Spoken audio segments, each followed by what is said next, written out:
प्रभु यीशु मसीह के नाम में आप सबको सलाम।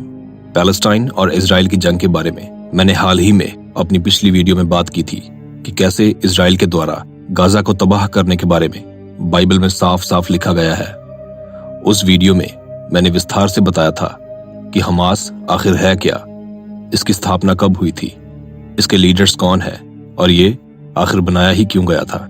उस वीडियो के लिए मुझे YouTube की तरफ से ईमेल आ गई कि वो वीडियो YouTube की कम्युनिटी गाइडलाइंस को वायलेट कर रही है, प्लस उन्होंने उस वीडियो पर एज रेस्ट्रिक्शन भी लगा दी।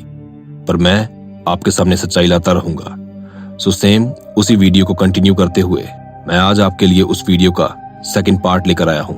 हमास और इजराइल की जंग थमने का नाम नहीं ले रही है और काफी सालों से चल रही है।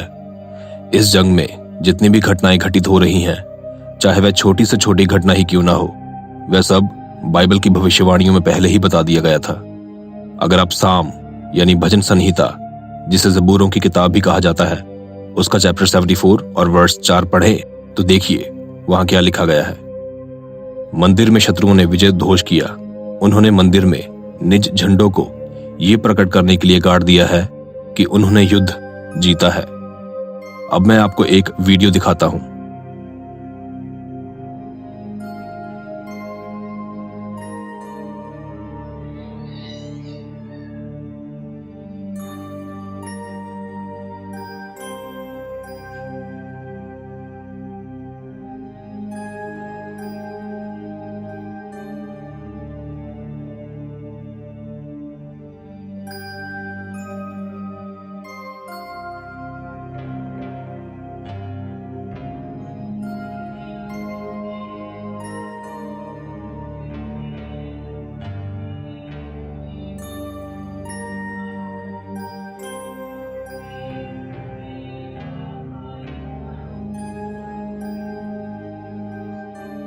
तो देखा आपने कैसे बाइबल की यह भविष्यवाणी पूरी हो रही है।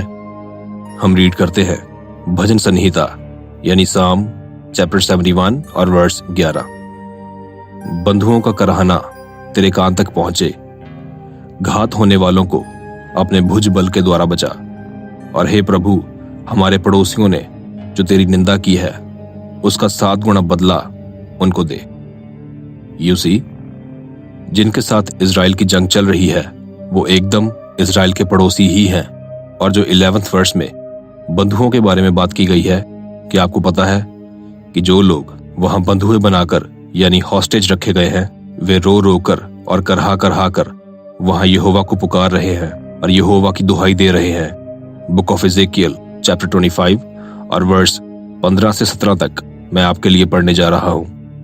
मेरे स्वामी यहोवा ने कहा, पलिश्तियों ने भी बदला लेने का प्रयत्न किया। वे बहुत क्रूर थे। उन्होंने अपने क्रोध को अपने भीतर अत्यधिक समय तक जलते रखा। इसलिए मेरे स्वामी यहोवा ने कहा, मैं पलिश्तियों को दंड दूंगा। हाँ, मैं करेत से उन लोगों को नष्ट करूंगा। मैं समुद्र तट पर रहने वाले उन लोगों को पूरी तरह नष्ट करूंगा। मैं उन लोगों को दंड दूंगा। मैं उनसे बदला लूंगा। मैं अपने क्रोध द्वारा उन्हें एक सबक सिखाऊंगा। तब वे जानेंगे कि मैं यहोवा हूं। पहले जरा इस लाइन पर ध्यान दीजिए। उन्होंने अपने क्रोध को अपने भीतर अत्यधिक समय तक जलते रखा। देखिए, आसपास के सभी देश ये कहते हैं कि इजराइल एक बेहद ही क्रूर जाति है। लेकिन क्या आप जानते हैं कि इजराइल ने पिछले दशक इन देशों के साथ शांति स्थापना करने की कोशिश की थी, लेकिन उन्होंने यानी पलिश्तियों समेत बाकी मुसलमानी देशों ने, जो कि पहले बाल की पूजा करते थे और मोहम्मद के आने के बाद उसकी पूजा अल्लाह के नाम से करने लगे, उन्होंने अपने क्रोध को अपने भीतर अत्यधिक समय तक जलते रखा। अत्यधिक समय तक यानी लंबे समय तक। देखिए, ये फलस्तीन और इजराइल की जंग कोई नई बात नहीं है, बल्कि हजारों सालों से चल रही है। तभी यहां लिखा है कि लंबे समय तक। अब जरा इस बात पर ध्यान दीजिए। फलिश्तियों ने भी बदला लेने का प्रयत्न किया। वे बहुत क्रूर थे। अब इस बात को योएल की पुस्तक चैप्टर 3 और वर्स 4 में भी लिखा गया है। हे सोर, सिदोन और फलस्तीन के सभी प्रदेशों, तुम मेरे लिए कोई महत्व नहीं रखते। क्या तुम मुझे किसी कर्म के लिए दंड दे रहे हो? हो सकता है तुम ये सोच रहे हो कि तुम मुझे दंड दे रहे हो, किंतु शीघ्र ही मैं तुम्हें दंड देने वाला हूं। दंड देना या बदला लेना या पनिश करना हमास के आतंकवादियों का पुख्ता तौर पर हमेशा से ही एक स्टेटमेंट रहा है कि हम जो भी करते हैं, चाहे वह मिसाइल्स को इजराइल पर छोड़ना हो या बच्चों और औरतों को किडनैप करना हो, चाहे लड़कियों के साथ ज्यादती करना हो या कुछ भी करना हो, हम सिर्फ और सिर्फ 2 कारणों से करते हैं। पहला, इजराइल से बदला लेना, और दूसरा, इजराइल को पनिश करना यानी दंड देना। पिछली वीडियो में हमने एक वर्स रीड किया था जो कि आमोस की किताब और चैप्टर 6 था। यहोवा यूं कहता है, गाजा के 3 क्या वरन 4 अपराधों के कारण मैं उसका दंड न छोड़ूंगा, क्योंकि वे सब लोगों को बंधुआ करके ले गए कि उन्हें एदोम के वश में कर दें। 4 अपराध।